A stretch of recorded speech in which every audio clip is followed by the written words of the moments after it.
¿Qué tal? Feliz encuentro. Qué gusto saludarte. Todavía nos seguimos encontrando a través de este medio. Y poco a poco también estamos empezando a encontrarnos personalmente. Gracias a Dios, ya desde este fin de semana, los mayores de 65 pueden venir una vez por mes a la iglesia. Pero estaba pensando que todos los cambios nos resultan difíciles, nos cuestan. Y yo estaba acordándome cuando la primera vez tuve que usar una computadora. Qué difícil era todo eso. Cuántas cosas raras que había que aprender. Y pasó el tiempo y estamos tan familiarizados que si queremos comer un pancho lo pedimos online. ¿Qué quiero decir con esto? Vos, yo, estamos aprendiendo a comunicarnos, pero qué importante es que no solo aprender a recibir, sino que también podamos aprender a bendecir a otros, a usar este medio del WhatsApp, de las diferentes maneras de comunicarnos por medios electrónicos para bendecir a otros. Una de las opciones es que si estás recibiendo Radio WhatsApp, seguramente viste que teníamos una promoción para que reenvíes a las personas que están en problemas. Queremos orar por ellas. Porque te cuento que estamos orando por vos. Estamos orando por tu familia, por tu economía. Estamos orando por la salud del feliz encuentro. Porque queremos mantenernos unidos en la presencia de Dios. Así que oramos por vos y queremos orar también por tus conocidos que están pasando un momento difícil, que están pasando dificultades. Tenemos la posibilidad de invitarlos a que manden su mensaje a Radio WhatsApp para que oremos por ellos. Luego los llamarás, les preguntarás cómo están, cómo ha ido su problema. Bueno, es un tiempo diferente, pero la presencia de Dios es la misma y vamos a salir enriquecidos de esta pandemia, te lo aseguro. Dios te bendiga mucho y nos encontraremos pronto de alguna manera.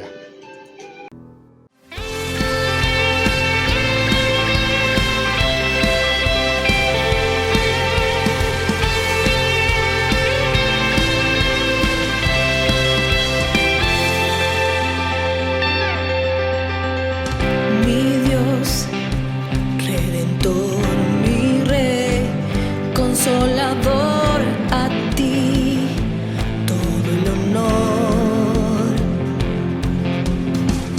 Es paz a mi ser, la luz en mi amanecer, a ti todo el honor.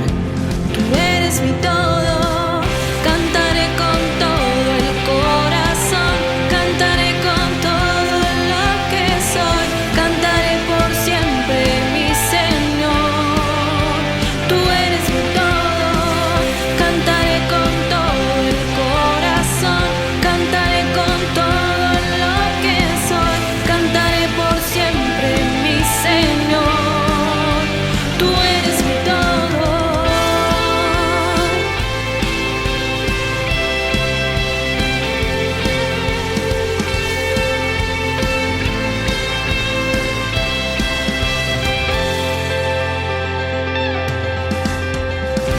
Es paz a mi ser, la luz en mi amanecer, a ti todo el honor. Tú eres mi todo, cantaré con todo el corazón, cantaré con todo lo que soy, cantaré por siempre, mi Señor. Tú eres mi todo, cantaré con todo el corazón, cantaré con todo lo que soy, cantaré por siempre, mi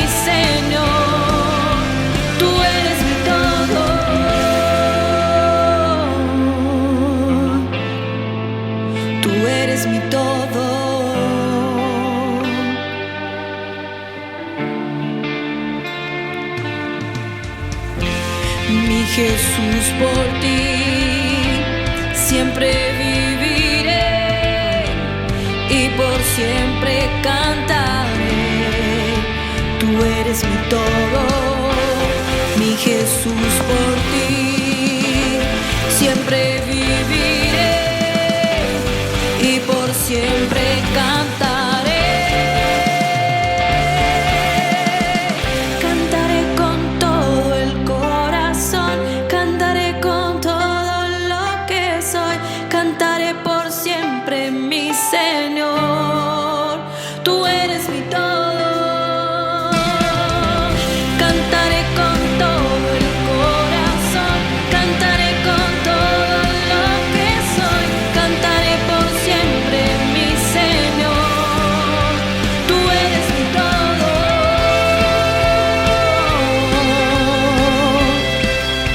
Tú eres mi todo.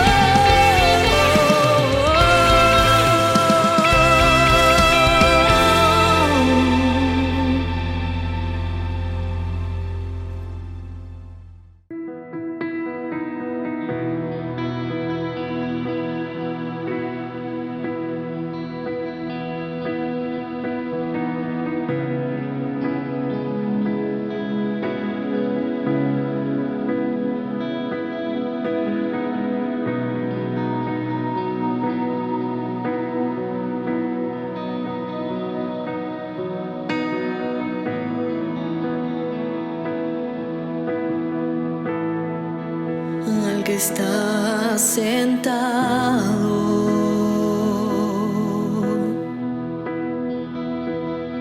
en el trono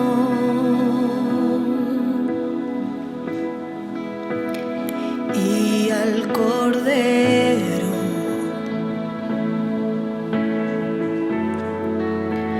sea el honor, sea la gloria,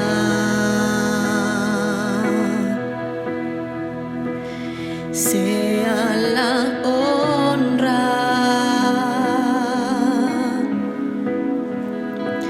sea el dominio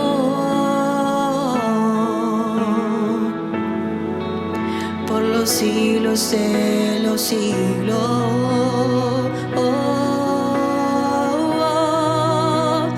Poderoso Dios,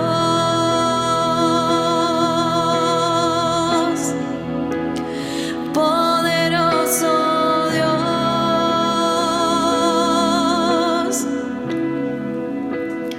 poderoso Dios. Mi alma clama por ti.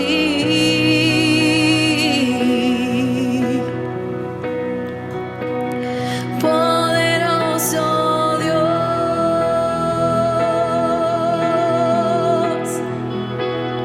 poderoso Dios,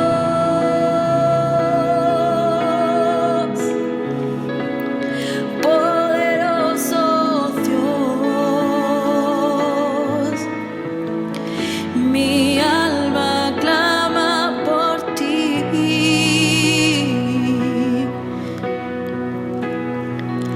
Al que está sentado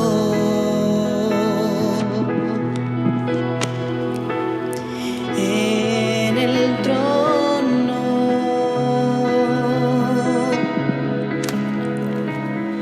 y al Cordero,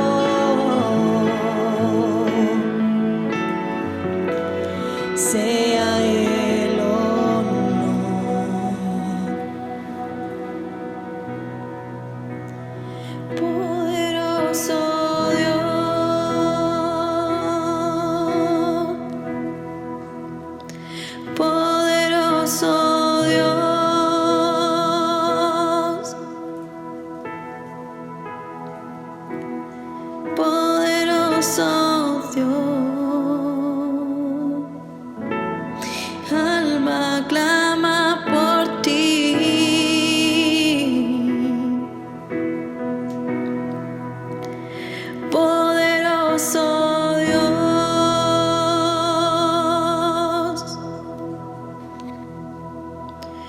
poderoso Dios. Ahí está. Estas semanas estamos viendo en la palabra qué es lo que queda después de la crisis.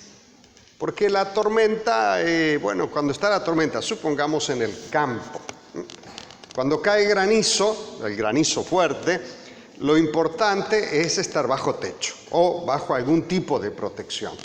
Entonces, mientras está cayendo el granizo, ¿cuál es la única cosa que importa? Estar protegido. Ahora, cuando termina el granizo, ¿qué hace el campesino? Sale a mirar qué pasó con el granizo, qué es lo que quedó. Si toda la fruta, en los lugares, mis padres eran de Mendoza, la fruta está en el piso, las hojas están en el piso, quedaron las ramitas peladas. Me decían en el interior que agujerea las hojas del tabaco. Y bueno, sale a ver qué quedó después de la crisis. Bueno, nosotros, gracias a Dios, estamos saliendo de la crisis. En general, en Misiones la vamos pasando muy bien. Pero ahora, como hijos de Dios, nos estamos examinando a ver qué dejó la crisis. ¿Sí? Y quiero ir a un relato de la Biblia muy interesante. Es largo, así que voy a predicar un poquito largo. En Lucas capítulo 23. Lucas capítulo 23 y... de 24. Lucas 24, desde el versículo 13. Para que nos ubiquemos, ya Jesús fue arrestado, lo crucificaron y ya resucitó. ¿Sí? Y escuchemos lo que pasa en el camino. Dice que iban a una ciudad que se llamaba Emaús, que dice que está más o menos algo así como a 15 kilómetros. Más o menos, no sé, me imagino ir hasta Garupá, más o menos. Dice así: he aquí dos de ellos iban el mismo día a una aldea llamada Emaús, que está a 15 kilómetros de Jerusalén. E iban hablando entre sí de todas aquellas cosas que habían acontecido. Sucedió que mientras hablaban y discutían entre sí, Jesús mismo se acercó y caminaba con ellos, mas los ojos de ellos estaban velados para que no le conociesen. Y les dijo Jesús: ¿qué pláticas son estas que tenéis entre vosotros mientras camináis? ¿Y por qué estáis tristes? Respondiendo uno de ellos, que se llamaba Cleofas, le dijo: ¿eres tú el único forastero en Jerusalén que no ha sabido las cosas que en ella han acontecido en estos días? Entonces él le dijo: ¿qué cosas? Y ellos le dijeron: de Jesús Nazareno, que fue varón profeta, poderoso en obra y en palabra delante de Dios y de todo el pueblo, y cómo lo entregaron los principales sacerdotes y nuestros gobernantes a sentencia de muerte y le crucificaron. Pero nosotros esperábamos que Él era el que había de redimir a Israel. Y ahora, además de todo esto, hoy ya es el tercer día que esto ha acontecido. Aunque también nos han asombrado unas mujeres de entre nosotros, las que antes del día fueron al sepulcro y como no hallaron el cuerpo, vinieron diciendo que también habían visto de ángeles, quienes dijeron que él vive. Y fueron algunos de los nuestros al sepulcro y hallaron así como las mujeres habían dicho, pero a él no lo vieron. Entonces Jesús les dijo: Oh, insensatos y tardos de corazón para creer todo lo que los profetas han dicho. ¿No era necesario que el Cristo padeciera estas cosas y que entrara en su gloria? Y comenzando desde Moisés y siguiendo por todos los profetas, les declaraba en todas las Escrituras lo que de él decían. Llegaron a la aldea donde iban y él hizo como que iba más lejos, mas ellos le obligaron a quedarse diciendo: quédate con nosotros porque se hace tarde, el día ya ha declinado. Entró pues a quedarse con ellos. Y aconteció que, estando sentado con ellos a la mesa, tomó el pan y lo bendijo, lo partió y les dio. Entonces les fueron abiertos los ojos y reconocieron a Jesús, mas él desapareció de la vista. Señor, yo quiero pedirte que tu unción esté sobre tu palabra en cada uno de nosotros. Por favor, ministranos. Te lo rogamos en el nombre de Jesús y glorifícate. Amén. Veamos algunos detalles. Primera cosa, los discípulos son dos. Conocemos el nombre de uno, que se llama Cleofas, pero mayormente los reconocemos como los de Emaús. Ya está, son así, los de Garupá. Por lo que vemos, eran parte del equipo, porque el autor del Evangelio de Lucas dice en el versículo 13, eran de ellos. Y ellos mismos se consideran a ellos parte del equipo, porque en el versículo 24 que leímos dice alguno de los nuestros, o sea que eran de ellos y ellos dicen ellos son de los nuestros, o sea que eran parte del equipo. Tengo que sospechar que eran más o menos jóvenes. ¿Por qué?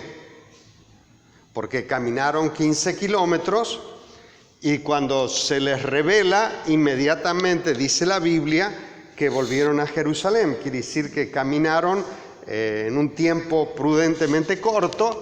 ¿Cuánto? 30 kilómetros. Quiere decir que tenían que estar más o menos armaditos.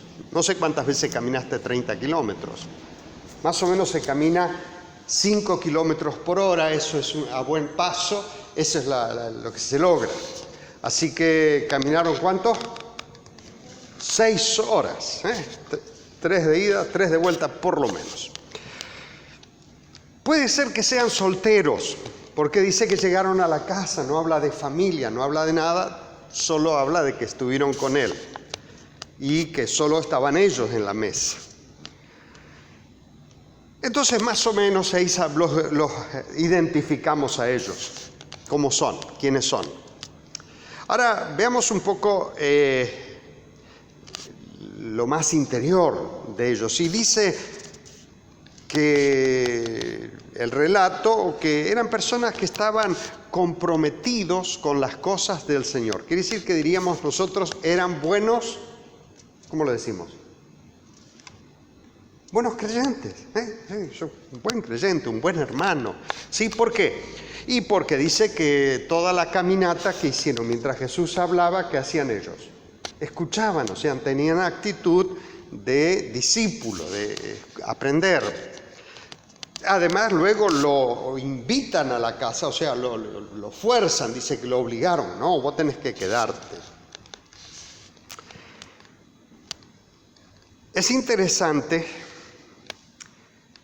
que son amados por Jesús.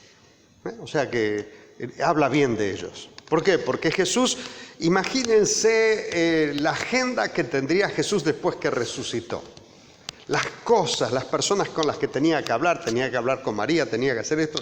Ahora empezaba una nueva etapa, o sea, un nuevo momento en la vida de Jesús. Tendría una agenda bien cargada, sin embargo, les dedicó más o menos 3 horas de su tiempo. Y vamos a decir que tenían un buen corazón. No en el sentido, que dicen, tenés un buen corazón porque yo pensaba en vos, ¿no? O hablaba de vos. No, o sea, eran personas de un corazón noble. Pero vivían a nivel alma, o sea, a nivel emociones, pensamientos. Y eso es un problema cuando tenemos muy buenos cristianos que viven a nivel alma. ¿Y a qué me refiero? Cuando uno vive, es una buena persona, un buen cristiano, pero vive a nivel alma, las circunstancias empiezan a afectarte de manera directa. ¿Sí? O sea, lo que pasaba en esos días a ellos los bloqueó. Chao. ¿Sí? ¿Por qué? Porque el que vive a nivel alma, lo sobrenatural no tiene mucho lugar. Todo es ser un buen cristiano, hacer bien las cosas. Si me va bien me alegro, si me va mal lloro. Es lo que hace una buena persona. Y fíjense que lo sobrenatural no tenía mucho lugar en ellos. Lo divino. Porque cuando las mujeres escucharon que las mujeres dijeron que no estaba Jesús, ¿qué te da la sensación? Escucharon, pero no dice, lo creímos. No lo creyeron. Dice que fueron algunos de nosotros, algunos de los discípulos, o sea, toda gente de confianza, y dijeron, y fue así como dijeron las mujeres, fuimos y no fueron y no estaban.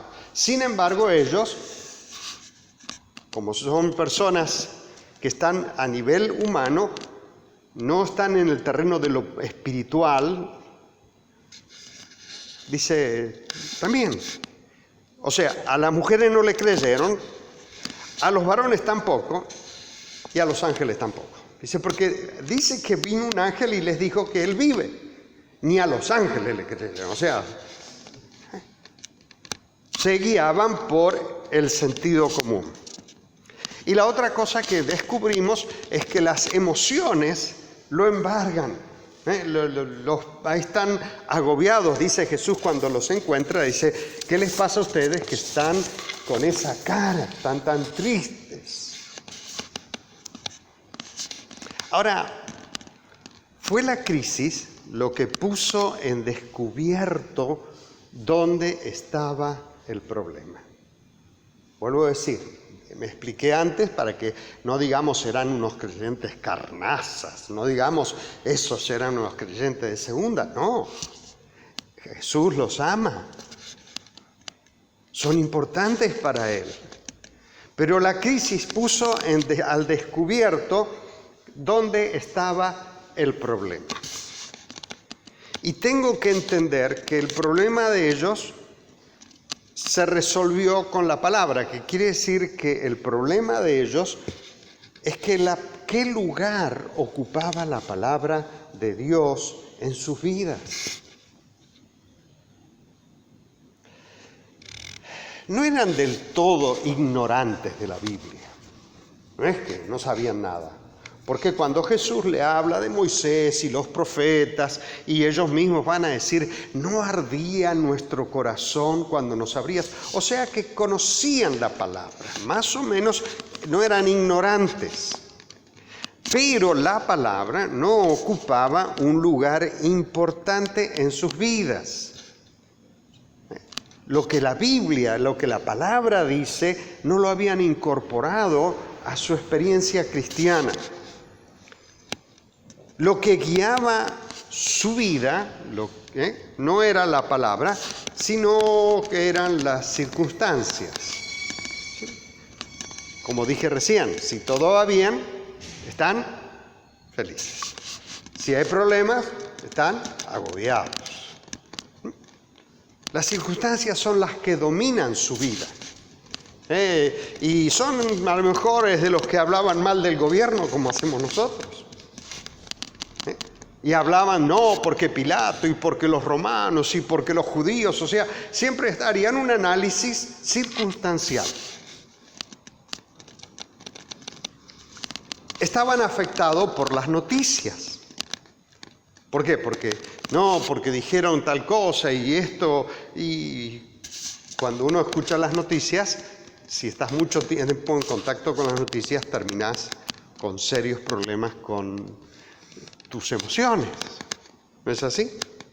Y si escuchás varios comentaristas de esos que hacen análisis, peor todavía. Y la otra cosa es que también se guiaban por lo aparente, por lo que se ve. Cuando le relataron, dice, fueron las mujeres y no lo encontraron, no estaba ahí. Ese era un motivo para decir, eso puede ser que resucitó, pero sin embargo ellos dicen, no lo encontraron.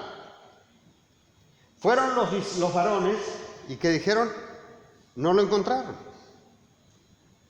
O sea que lo que ven es lo que ve cualquier vecino que no está. Pero ni que el ángel les diga que está vivo le entró. ¿Por qué? Porque están a nivel humano, guiados por la razón, por lo aparente.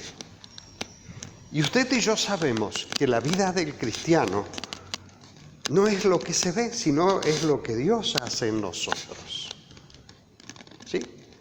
A veces cuando predicamos hacemos un esfuerzo como para lograr darle consejos a la persona, decir, hace esto, hace lo otro, y pensamos que nuestro consejo es el que lo va a cambiar.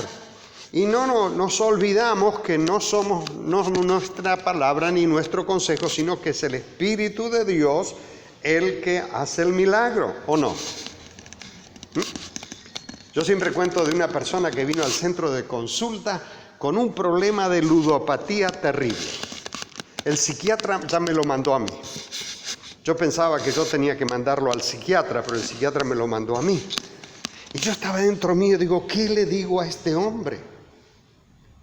Porque vino al centro de consulta y yo digo, ¿qué consejo le doy?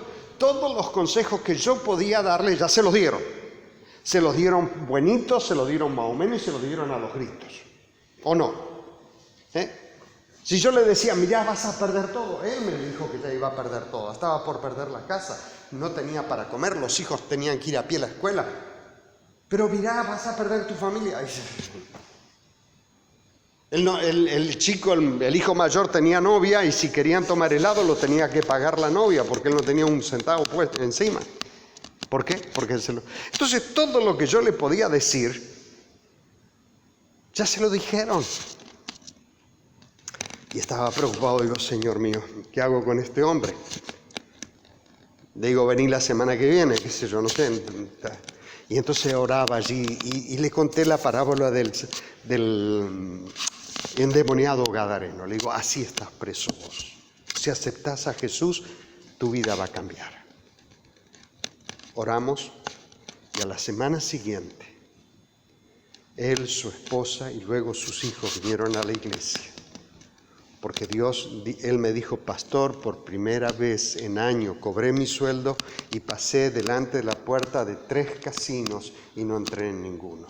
Porque lo que Dios hace no es lo que nosotros vemos, sino lo sobrenatural no se ve. Vemos el fruto, pero no resolvemos la cosa a partir de lo visible. ¿No es así? Cuando queremos resolver a lo visible, quiere decir que ya hemos bajado. Quiere decir que la falta de tener la palabra incorporada en ellos es por donde empezaron los problemas. Por no conocer la palabra, pero no solo conocer algunos versículos o decir, bueno, sí, la Biblia, sino que yo encuentro en Lucas, el capítulo 24, en el versículo 45, dice, hablando ya no con este grupo, sino con los discípulos, con todos los discípulos, entonces les abrió el entendimiento para que comprendiesen las Escrituras. Y les dijo, así está escrito. Y así fue necesario que el Cristo padeciese y resucitase de los muertos al tercer día. Estaba en la Biblia, solo que no lo habían visto. ¿Por qué? Porque conocían así por arriba nomás. Sus vidas no estaban comprometidas con la palabra. Dice, y que se predicase en su nombre el arrepentimiento y el perdón de pecados en todas las naciones, comenzando desde Jerusalén. Y vosotros sois testigos de estas cosas. He aquí yo enviaré la promesa del Padre sobre vosotros, pero quedaos vosotros en la ciudad de Jerusalén hasta que sean investidos de poder desde lo alto. Quiere decir que allí Jesús les vuelve a explicarle la palabra y le dice, no, muchachos, era necesario que muera y que resucite. Y es necesario que se predique el perdón del pecado, que se predique el evangelio, el arrepentimiento de los pecados a toda la gente. Y arrancamos en Jerusalén, así que ustedes quédense en Jerusalén hasta que venga el Espíritu Santo o sean revestidos del poder. Quiere decir que cuando la palabra no mora en nuestro corazón, empiezan los problemas. ¿Por qué? Porque frente a la crisis, lo que hacen los dos muchachos es alejarse del lugar donde tenían que ocurrir las cosas. ¿Dónde dijo Jesús que iban a ocurrir las cosas? Dice, comenzando desde Jerusalén. ¿Dónde estaban yéndose ellos? A Emaús.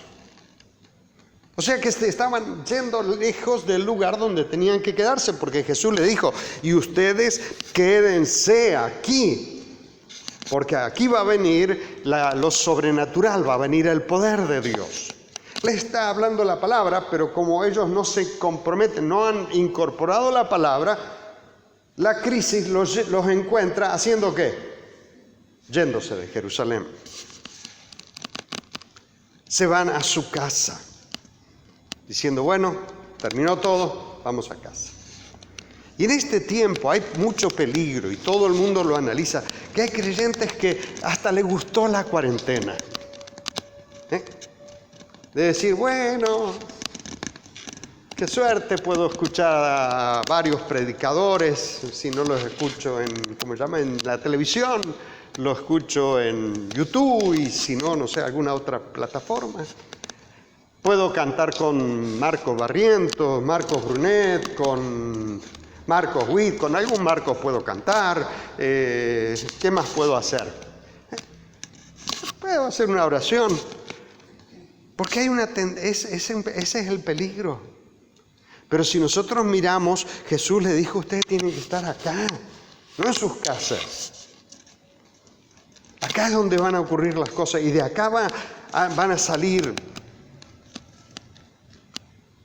También es interesante ver que por ignorancia o por no haber escuchado la palabra, tenían falsas expectativas, porque dice, nosotros pensábamos, a ver dónde es que le dicen, acá está, nosotros esperábamos que Él, o sea que Jesús era el que había de redimir a Israel. O sea, estaban pensando en la cuestión social. Pensamos que íbamos a estar mejor económicamente, los romanos iban a ir, iba a haber menos impuestos. Y hoy hay el peligro de algunos cristianos que están pensando en las cuestiones económicas. Pero Jesús les dijo, ustedes quédense acá, porque de acá van a salir a hacer ¿qué cosa? ¿A prosperar económicamente? No, a predicar el Evangelio. Van a ir a predicar para qué murió Jesús en la cruz, para que se arrepientan y de sus pecados y sean salvos. Eso es lo que Jesús le plantea, eso es lo que la palabra les dice.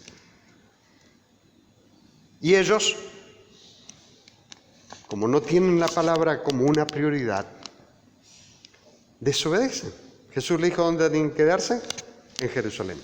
Y ellos a Emaús. Y fallan en la misión de los discípulos. Los otros no, pero ellos dos están fallando.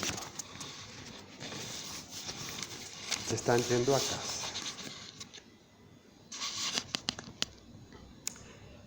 Termino. pesar de que ellos no están buscando a Jesús, Jesús los busca a ellos. Si bien pintamos un cuadro negativo de estos discípulos, todavía Jesús los busca.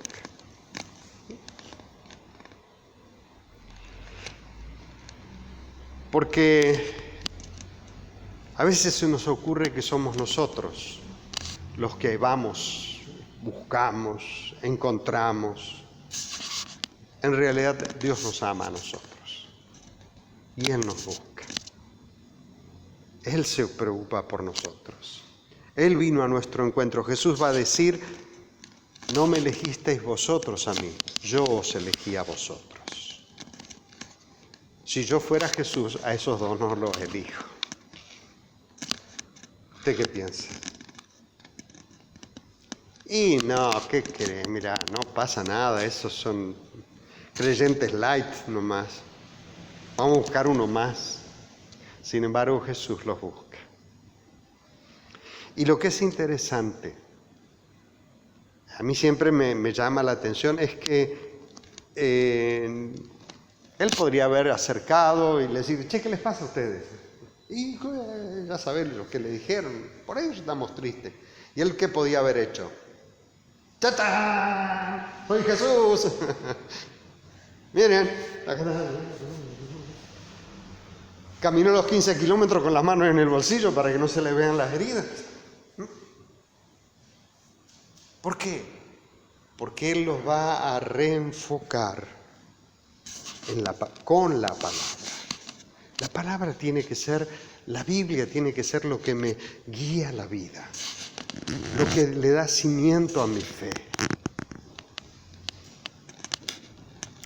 Estamos en un tiempo donde, gracias a WhatsApp y nos llegan versículos con florcitas, y casi todos los versículos que hay son pum para arriba. Y cuando se les terminan los versículos pum para arriba, inventan frases pum para arriba. ¿Sí? Hay una que me llegó y cada rato la menciono porque ya me sacudió muy fuerte, que una pastora manda: Dios está desesperado por bendecirte. ¡Wow! No sé dónde salió con esa idea. Pero suena fantástico. Pero a nosotros nos tiene que reenfocar la palabra. Es lo que marca nuestro camino. Jesús no le dijo: si alguno quiere ser mi discípulo, vengan, que hay camionetas 4x4 esperándoles, viajes de cruceros por el Caribe, ustedes van a ser los... ¿Qué les dijo? Tomen su cruz. ¿Y para qué nos llamó? Para que les sirvamos. ¿Y para qué les dice quédense acá? ¿Para qué? Para que prediquen. Esa es la palabra de Jesús. Y por medio de la palabra los lleva a Moisés, a los profetas. Y finalmente, de manera sobrenatural, les abre los ojos. Cuando parte el pan, se le abren los ojos y dicen: ¡ah!